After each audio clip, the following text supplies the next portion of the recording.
오늘 종료주일입니다.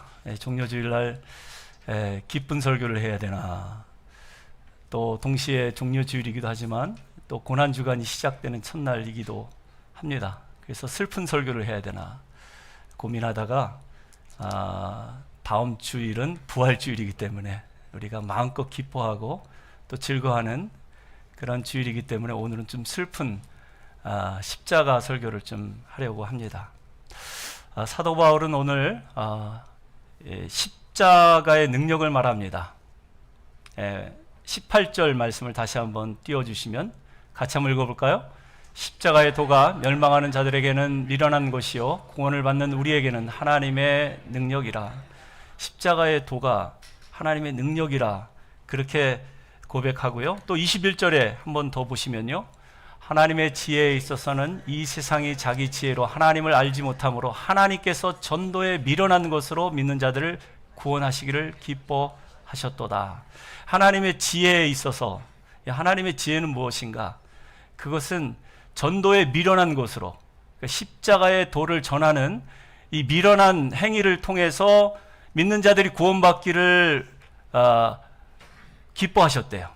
그러니까 십자가가 하나님의 구원의 방법이라는 것입니다. 그런데 우리가 사람들 앞에서 십자가 이야기를 하고 또 예수 이야기를 하면 대화가 딱 끊깁니다. 갑자기 분위기 싸늘해집니다. 그래서 우리는 전도할 때도 이렇게 아주 교양 있게 예의 바르게 질문을 하죠. 어느 교회 다니십니까?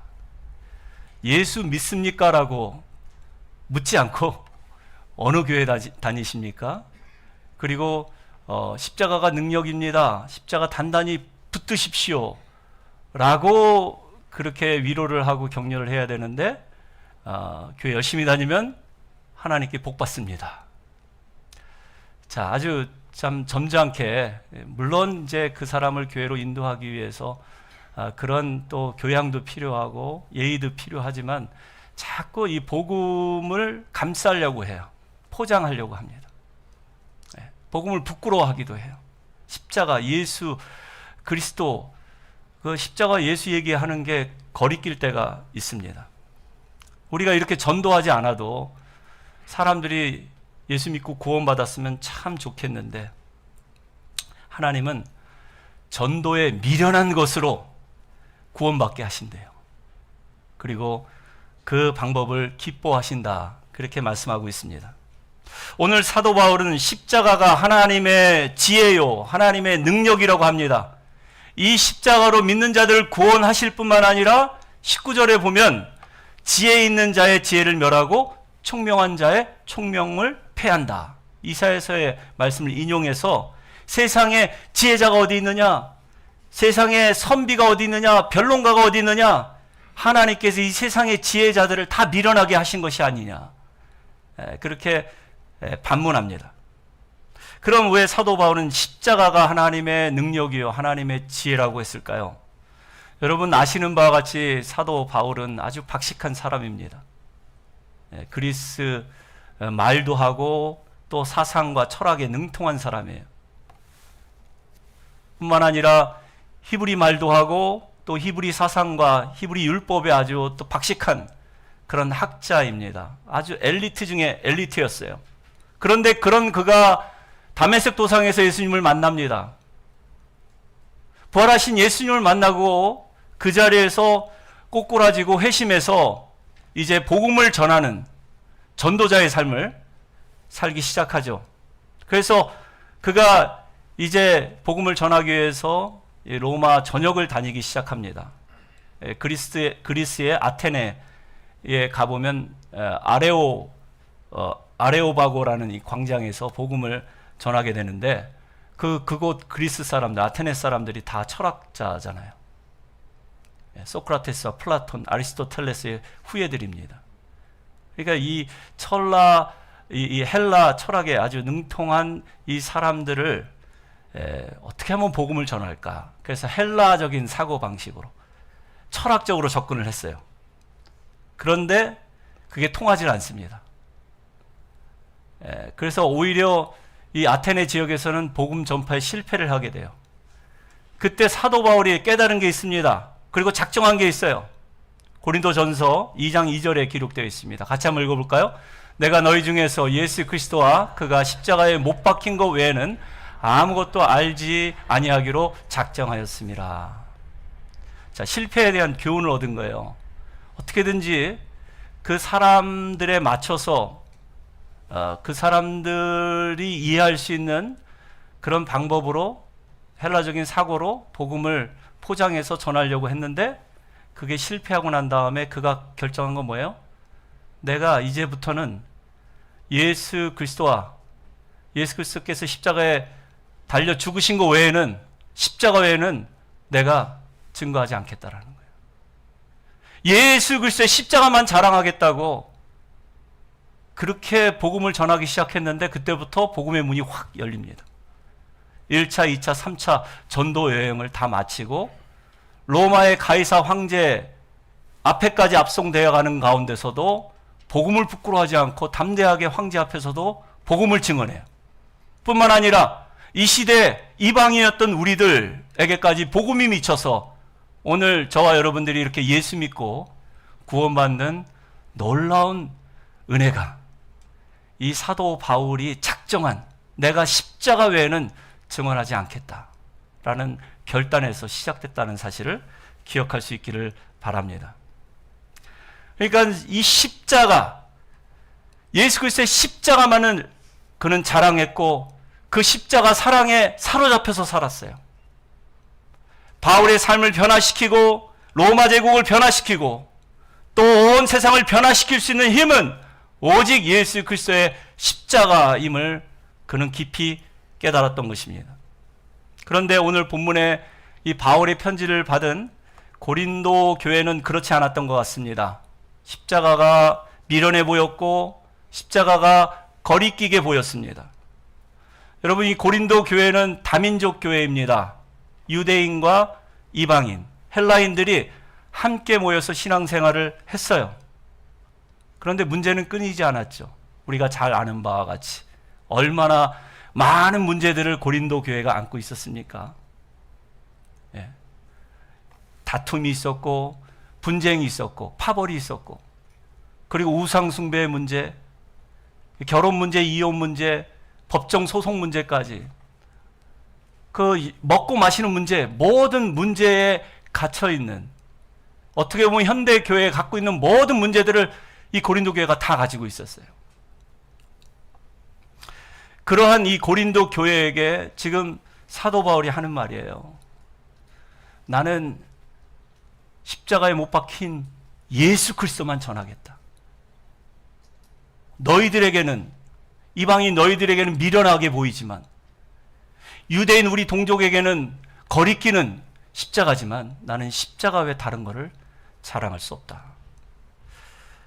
그래서 여러분, 우리가 고린도 전후서를 묵상하다 보면 교회 안에 일어나고 있는 많은 문제의 실마리를 해결할 수가 있습니다.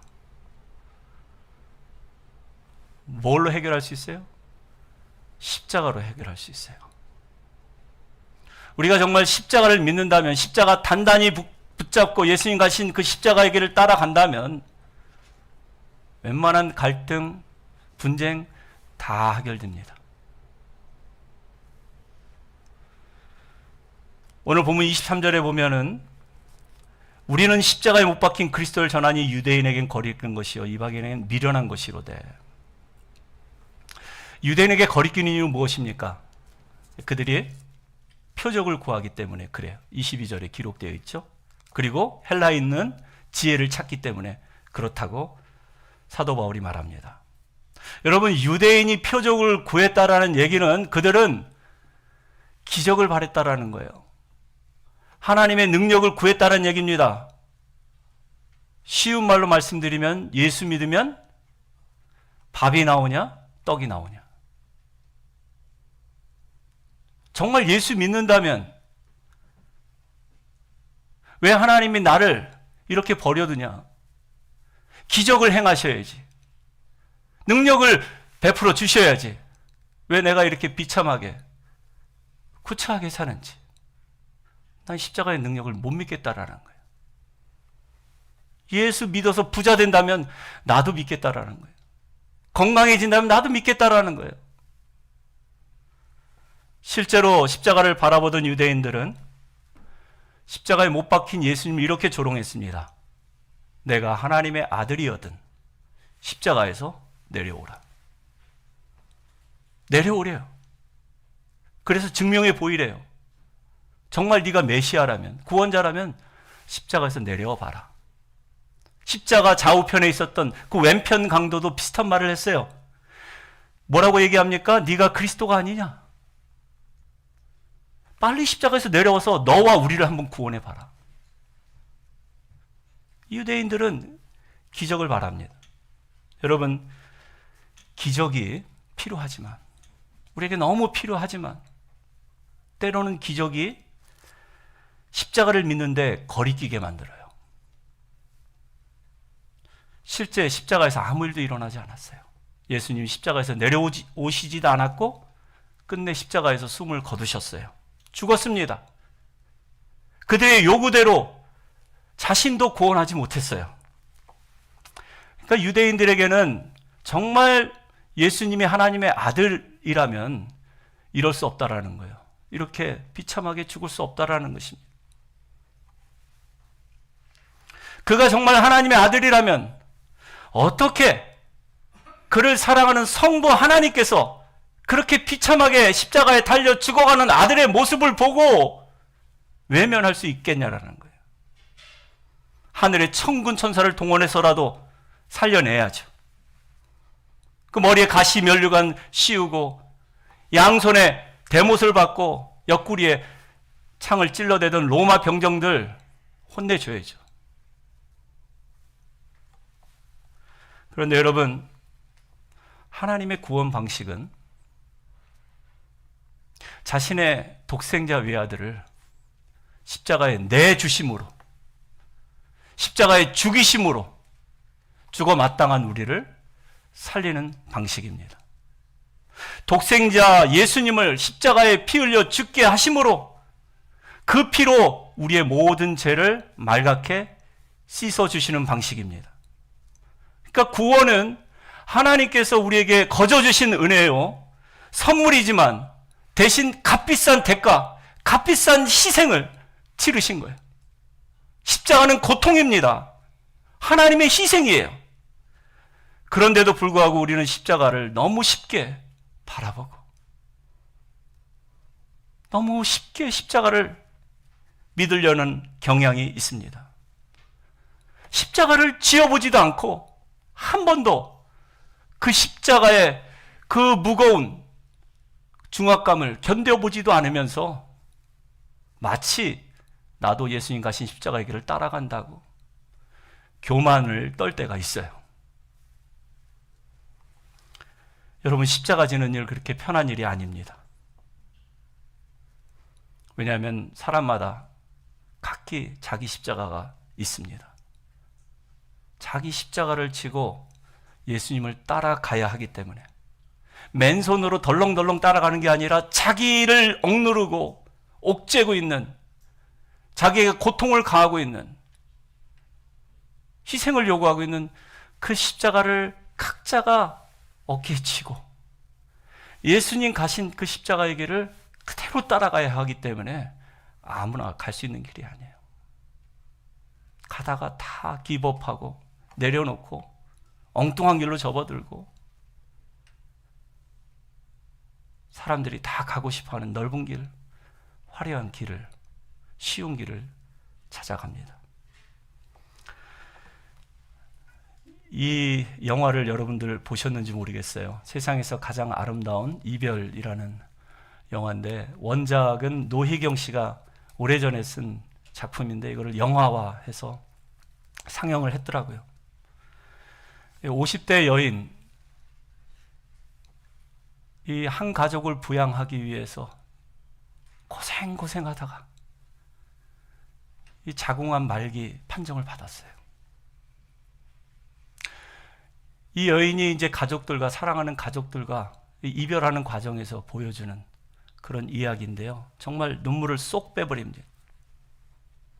주인공이 50대 가정주부 이니 씨는 무뚝뚝한 의사 남편, 그리고 치매에 걸려 아이처럼 돼버린 시어머니, 삼수생인 아들, 그리고 얼굴 한번 보기 힘든 딸, 그리고 결혼해도 여전히 노름만 일삼아 철부지 같은 남동생까지.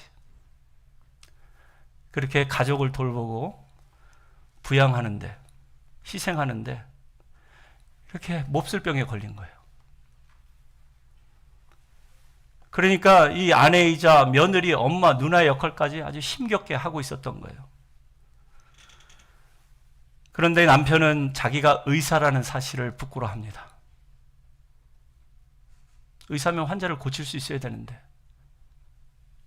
아내가 자신을 뒷바라지하고 자식들을 키우고 자기 어머니, 치매 걸리는 어머니 그렇게 돌보는 그 모습을 보면서도 아내가 가끔 한번 나 아파라고 얘기할 때 약국 가서 약 먹으면 돼, 무심하게 관심도 갖지 않고 그랬던 아내가 이제 수술도 항암 치료도 받을 수 없을 정도로 온몸에 암이 전이됐다는 사실을 듣고 가슴을 치면서 후회를 해요. 그리고 어떻게든지 내 이 불쌍한 아내 좀 살려야겠다 싶어서 동료 의사들과 함께 아내를 수술실로 데려가서 집도를 합니다. 그래서 다시 닫아요. 온몸에 암이 퍼진 걸 보고 살릴 수가 없다, 가망성이 없다, 그냥 다시 닫아라 하고 복도에서 펑펑 웁니다. 참을 수 없을 정도로 아플 텐데 여전히 덤덤하게 가족들을 일일이 보살피는 그 아내가 더 불쌍하고 안쓰러워 보입니다. 그래서 치매 걸린 그 어머니, 아내를 힘들게 하는 그 어머니, 평생 효자였는데 극진히 모셨는데 이런 말을 해요. 왜 평생 며느리를 못 잡아먹어 난리냐고. 그렇게 화를 쏟아 붓는가 하면 사는 게 힘들겠다, 사는 게 힘들어서 죽겠다 하는 그 딸에게 조그만 게 힘들면 얼마나 힘든데 네가 엄마보다 더 힘들어? 네 때문에 고생만 하다가 죽어가는 엄마 좀 보라고. 그렇게 역정을 내요. 이 주인공 이니 씨가 가족들과 이렇게 이별을 준비하는데 치매 환자인 시어머니 이제 화장실에서 씻기고 옷을 입히면서 이런 저런 말을 합니다. 대사 내용이에요. 엄니 좋아요? 개운하지? 이렇게 입으니까 꼭 새색시 같네. 엄니 나 먼저 가 있을게. 빨리 와. 싸우다 정든다고 나 엄니랑 정 많이 들었네. 엄닌 항상 내 옆에 있었는데. 그리고 엄니 애들이랑 아범 고생시키지 말고 엄니도 빨리 와야 돼. 나 먼저 가서 기다릴게. 사랑하는 아들과도 마지막 이별을 하며 이런 말을 건넵니다. 정수야, 나 누구야? 엄마. 그래, 나 네 엄마야. 엄마 얼굴도 엄마 웃음도 다 잊어도 되는데 한 가지, 정수, 네가 엄마 뱃속에서 나온 건 잊으면 안 돼. 남편과의 마지막 잠자리에서도 아내가 묻습니다. 자기 나 없어도 괜찮지? 이제 잔소리도 안 하고 좋지 뭐. 나 보고 싶을 거는 같아? 그랬더니 남편이 고개를 끄덕끄덕거립니다. 언제? 어느 때? 다 언제? 아침에 출근하려고 할 때, 넥타이 맬 때, 또 맛없는 된장국 먹을 때, 또 맛있는 된장국 먹을 때, 또 잠자리에 들 때, 또 잠자리에서 깰 때, 잔소리 듣고 싶을 때, 어머니 망령 부릴 때, 딸 시집 갈 때, 아들 대학 들어갈 때, 대학 졸업할 때, 매 순간 보고 싶을 거야. 이렇게 마지막 가족과의 이별을 하고 주인공 이니 씨는 죽어요. 여러분, 주인공 이니 씨의 십자가는 무엇입니까? 가족입니다. 소설이지만 여러분, 이게 뭡니까? 고생하면서 자식 키우고 남편 뒷바라지하고 시어머니 돌봐줬는데 암에 걸려서 죽어가는 자신의 모습을 보면서도 그녀는 끝까지 희생을 마다하지 않습니다. 끝까지 가족을 돌보고 가족 걱정을 해요. 그녀에게 가족이 십자가입니다. 다 십자가였어요. 암에 걸려 죽어하면서도 의사 남편, 삼수생 아들, 까칠한 딸, 철없는 남동생, 치매 걸린 시어머니, 그 십자가 끝까지 내려놓지 않았습니다. 아내가 끝까지 십자가를 져준 것 때문에 남편이 고마워합니다. 가족 모두가 고마워해요. 십자가 그 사랑 때문에 감격합니다. 그리고 그녀의 십자가를 사랑합니다. 그리고 그 십자가 때문에 이 세상에서 가장 아름다운 이별을 하게 되죠. 여러분 어떻습니까? 여러분 힘드시지요? 여러분들의 십자가가 감당하기 무거우시죠? 정말 십자가가 우리의 땀과 눈물을 쭉 뺄 때가 있어요. 얼마나 우리의 삶을 무겁게 짓누르고 있는지 몰라요. 그래서 할 수만 있다면 그 십자가 내려놓고 싶습니다. 십자가를 내려놓으면 내 삶이 편할 것 같고 쉬울 것 같고 참 자유로울 것 같은데, 우리 예수님 우리에게 이렇게 말씀하십니다. 누구든지 나를 따라오려거든 자신을 부인하고 제 십자가를 지고 나를 쫓을 것이니라. 십자가, 지긋지긋한 그 십자가, 구질구질한 십자가, 정말 내려놓고 싶은데 우리 주님은 끝까지 지고 예수님을 따르래요. 왜냐하면 거기에 십자가의 능력이 나타나기 때문에 그렇습니다. 두 번째, 이방인에게는 십자가가 미련한 이유는 무엇입니까? 그것은 지혜롭지 못하기 때문입니다. 헬라인은 지혜를, 소피아를 중시했어요. 그래서 사람이 지혜롭게 처신하는 것을 최고의 덕목으로 여겼어요. 그런데 십자가로 구원을 얻는다? 이것은 참 어리석고 참 미련한 그런 방법입니다. 여러분, 십자가는 여러분 아시는 바와 같이 고대 사회에서는 야만인들, 이방인들의 중범죄자들을 골라서 십자가에 달려 죽게 했어요.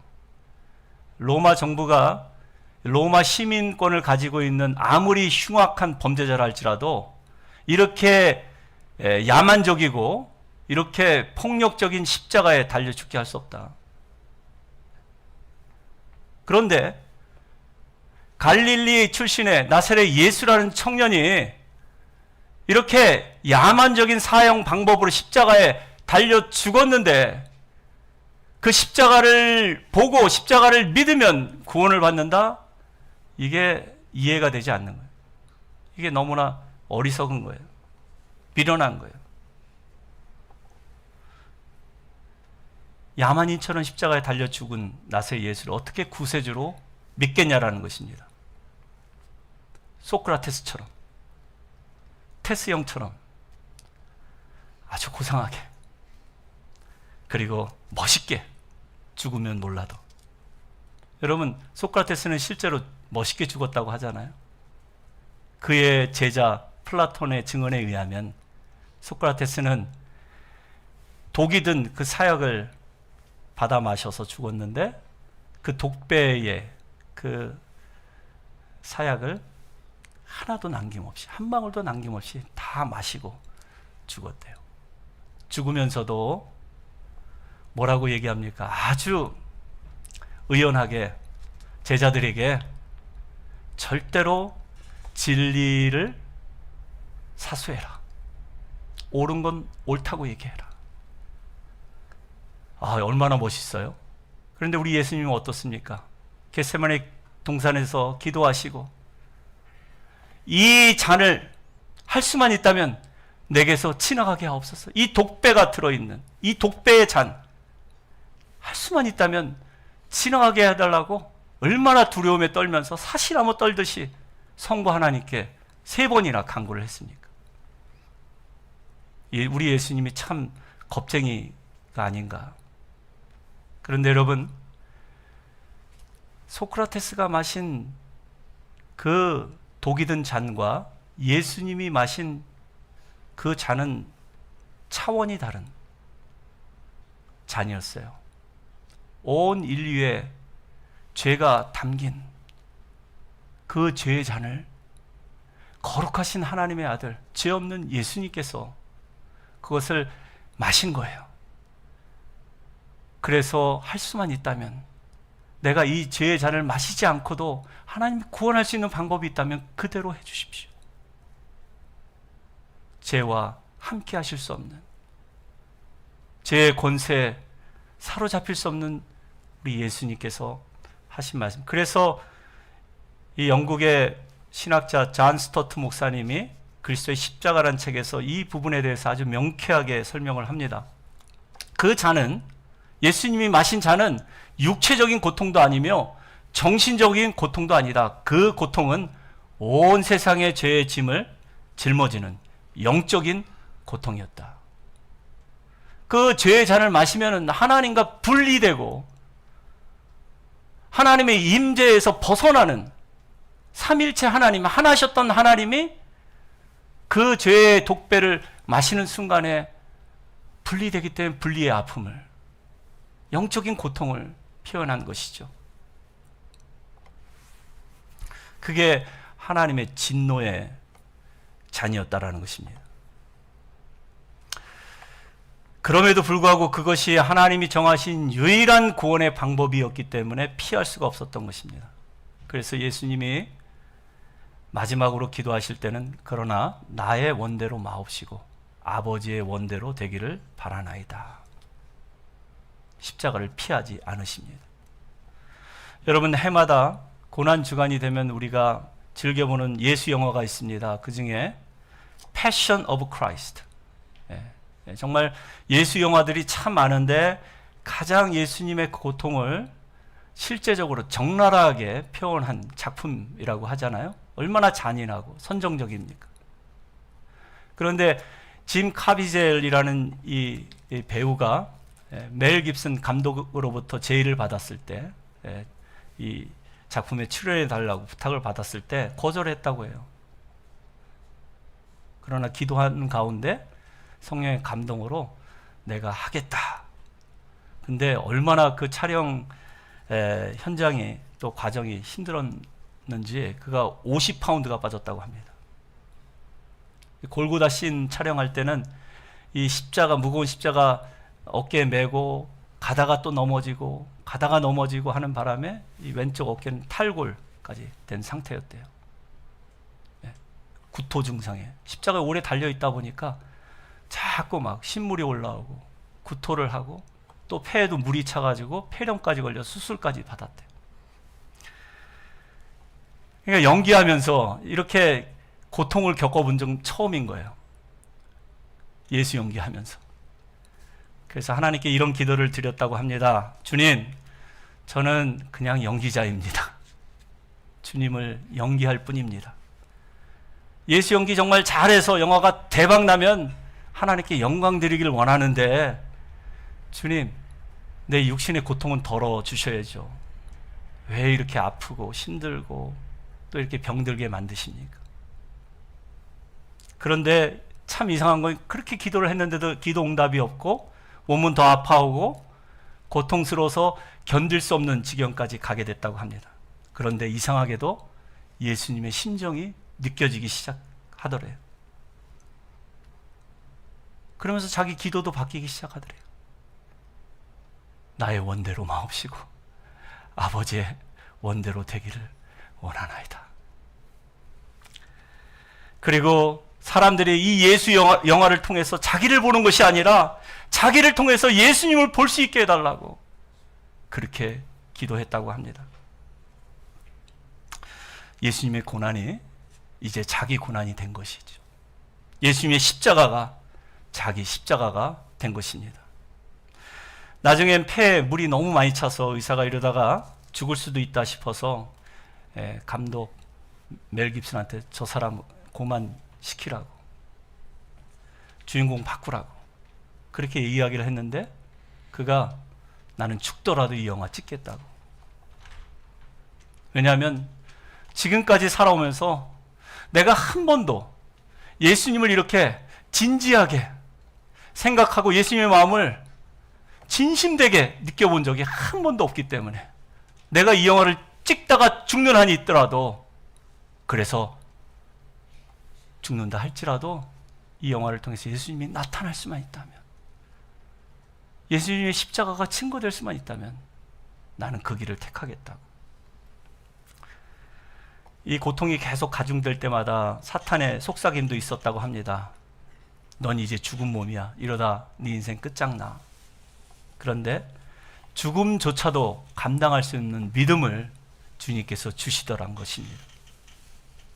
그리고 그렇게 십자가 위에서 고통스럽게 죽어가고 있는데 갑자기 하늘에서, 그 캄캄한 하늘에서 환한 빗줄기가 자기 몸속으로 쑥 들어오는 것을 느꼈대요. 그렇게 그의 병약한 몸이 치유를 받은 것입니다. 실제로, 영화가 아니라 실제로 부활의 영이 자기의 몸속에 들어온 거예요. 지금은 건강해져서 더 많은 다양한 작품에 출연을 하고 더 유명한 배우가 되었다고 합니다. 여러분, 이게 십자가가 하나님의 지혜라는 거예요. 세상 사람들이 보기에는 어리석은 일, 무모한 일처럼 보일지 모르지만, 십자가 붙들고,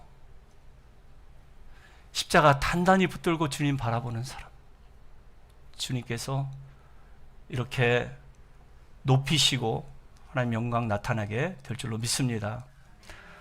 여러분, 우리 주변에 십자가의 고통을 정말 힘겹게 감당하는 분들이 계십니다.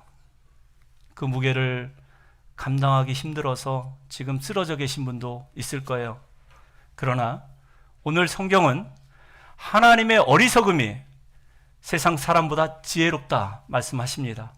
하나님의 약하심이 세상 사람보다 강하다 말씀하십니다.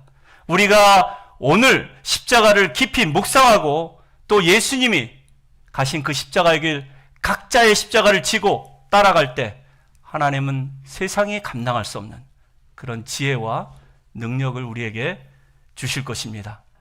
여러분, 고난 주간은 주님 가신 십자가의 길을 바짝 따라가는 주간입니다. 주님께서 나 대신 지신 십자가를 깊이 묵상하지 않으면 자기 십자가 질 수 없어요.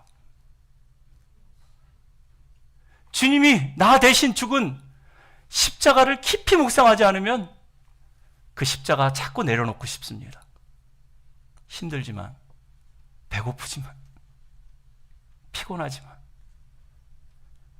한 주 동안 말씀 묵상하고 기도하면서 금식하면서 예수님 가신 그 십자가 따라가시는 저와 여러분, 우리 평안교회 성도님들 다 되시기를 주님의 이름으로 축원하여 드립니다.